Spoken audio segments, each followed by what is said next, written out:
Breaking news. Saroor Nagar లో జరిగిన అప్సరా అనే యువతి హత్య కేసులో పూజారి సాయి కృష్ణకు రంగారెడ్డి కోర్టు జీవిత ఖైదు విధించింది. అప్సరతో 4 ఏళ్ల పాటు ప్రేమాయణం సాగించిన సాయి ఆమెను పెళ్లి చేసుకుంటానని నమ్మించి మోసం చేశాడు.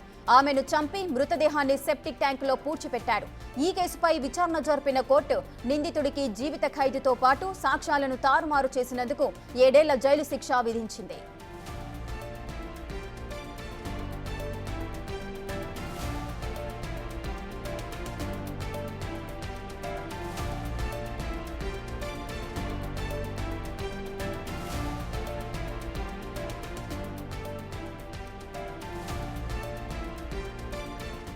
సరూర్ నగర్ లో జరిగిన అప్సరా అనే యువతి హత్య కేసులో పూజారి సాయి కృష్ణకు కోర్టు అయితే జీవిత ఖైదు విధించింది. దీనికి సంబంధించిన పూర్తి డీటెయిల్స్ మా ప్రతినిధి సురేష్ లైవ్ లో అందిస్తారు. సురేష్,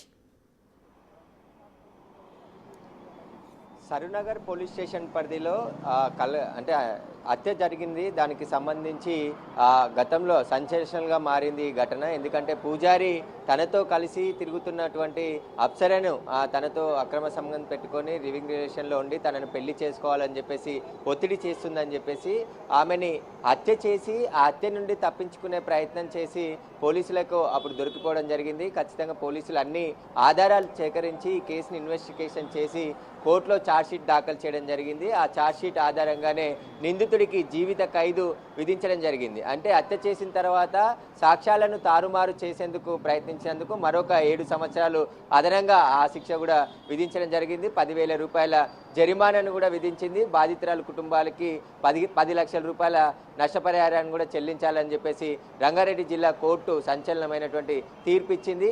అయితే సరూనగర్లో ఈ హత్య చాలా కలకలం రేపింది. అసలు సాయి కృష్ణ తనతో చనువుగా ఉన్నటువంటి అప్సరని నమ్మించి శంషాబాద్ ఏరియాలోకి తీసుకెళ్లి బయటికి వెళ్తున్నామని చెప్పేసి ఆమె ఇంట్లో నుండే తన కారులో తీసుకెళ్లి దాదాపు 4-5 గంటల పాటు తిప్పేసిన తర్వాత ఆమెని బండరాయితో కొట్టి హత్య చేసి ఆ తర్వాత ఆమె డెడ్ బాడీని సరూనగర్ తీసుకొచ్చి ఒక డ్రైనేజ్లో పూడ్చిపెట్టడం జరిగింది. ఆ తర్వాత మళ్ళీ 2 కూలీలను తీసుకొచ్చి పెద్ద ఎత్తున మట్టి పూర్తిగా పూసేసి దాంట్లో సిమెంట్తోనే అక్కడ మొత్తం సిమెంట్తో పని చేయించి మొత్తం కప్పేసేయడం జరిగింది. కాబట్టి వాటన్నిటిని కూడా మళ్ళీ ఏది తెలియకుండా ఎవరైతే మృతురాలు అప్సర తల్లితోనే కలిసి అప్సర మిస్ అయింది, కనబడట్లేదు, పోలీస్ స్టేషన్కి వెళ్ళి మిస్సింగ్ కేసు నమోదు చేయించి శంషాబాద్ నుంచి వేరే ఫ్రెండ్స్తో కలిసి బయటకు వెళ్తున్నా అని చెప్పి తిరిగి ఇంటికి రాలేదని చెప్పేసి కూడా ఆయన తల్లితో కలిసి పోయి అక్కడ కంప్లైంట్ ఇచ్చారు. కానీ ఆ తర్వాత పోలీసులు ఇన్వెస్టిగేషన్ చేసి సాయికృష్ణపై అనుమానం రావడంతోనే అతన్ని అదుపులోకి తీసుకొని విచారణ చేసిన సందర్భంగా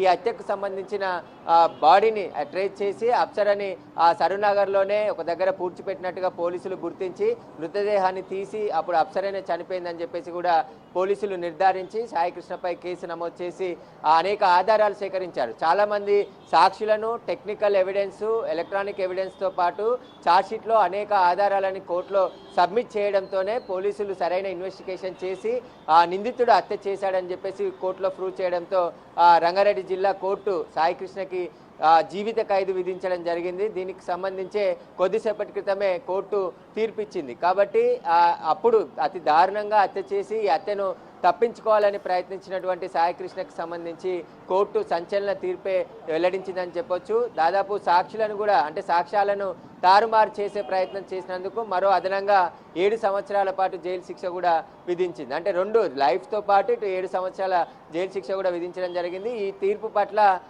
అప్సర తల్లి కూడా హర్షం వ్యక్తం చేస్తుంది. ఎందుకంటే అతి దారుణంగా తన కూతుర్ని నమ్మించి ఇంట్లో తన కుటుంబ సభ్యులతో కలిసిపోయి ఉన్నట్టు నటించి అప్సరతో ఇలా అప్సరని హత్య చేసి అత్యంత దారుణంగా పూడ్చిపెట్టేసి మళ్ళీ ఏం తెలియనట్టు మా చుట్టే తిరిగాడని చెప్పేసి కూడా కుటుంబ సభ్యులు ఆవేదన వ్యక్తం చేయడం జరిగింది. సరూనగర్ పోలీసులు ఈ కేసుని చాలా ఇంట్రెస్ట్గా తీసుకొని ఖచ్చితంగా ఈ కేసుకు కావాల్సిన అన్ని ఆధారాలని, క్లూస్ని, అదేవిధంగా సాక్షులని అన్నిటినీ విచారించి కోర్టులో సబ్మిట్ చేయడం వల్లే నిందితుడికి జీవిత ఖైదు పడిందని చెప్పేసి కూడా పోలీసులు చెప్తున్నారు. దీనికి సంబంధించిన ఇన్వెస్టిగేషన్ ఆఫీసర్లు కూడా ఈ కేసు చాలా సంచలనంగా మారింది. సరూనగర్లో 2023లో జరిగిన ఈ ఘటనలో ఒక్కసారిగా కలకలం రేగింది. ఆ అప్సరని ఎవరైతే పూజారిగా చెప్తున్న సాయికృష్ణనే తరచూ గుడికి వచ్చిన సందర్భంలో ఆమెతో పరిచయం పెంచుకొని ఆమెతో ఇల్లీగల్ ఎఫ్ఐఆర్ పెట్టుకొని ఆ తర్వాత తనను పెళ్లి చేసుకోవాలని చెప్పేసి ఒత్తిడి చేస్తుందని చెప్పేసి అప్పటికే పూజారి సాయికృష్ణకి పెళ్లి అయింది, ఆయనకి 2 పిల్లలు కూడా ఉన్నారు. ఆ తరుణంలోనే ఆమె అడ్డు తొలగించుకోవాలి ఎలాగైనా అని చెప్పేసి కూడా పథకం వేసి ఆ పథకం ప్రకారం అప్సరని హత్య చేసి ఆ తర్వాత పూడ్చిపెట్టడం జరిగిందని చెప్పేసి కూడా పోలీసులు ఆధారాలు సేకరించి అతన్ని అరెస్ట్ చేసి రిమాండ్కి తరలించడం జరిగింది. ఆ తర్వాత ఛార్జ్షీట్లో కావాల్సిన సాక్ష్యాధారాలు ఎవిడెన్స్ అంతా కూడా కోర్టులో సబ్మిట్ చేయడం వల్లే ఈ శిక్ష ఖరారైంది. Right, thank you Suresh, thanks for the live details.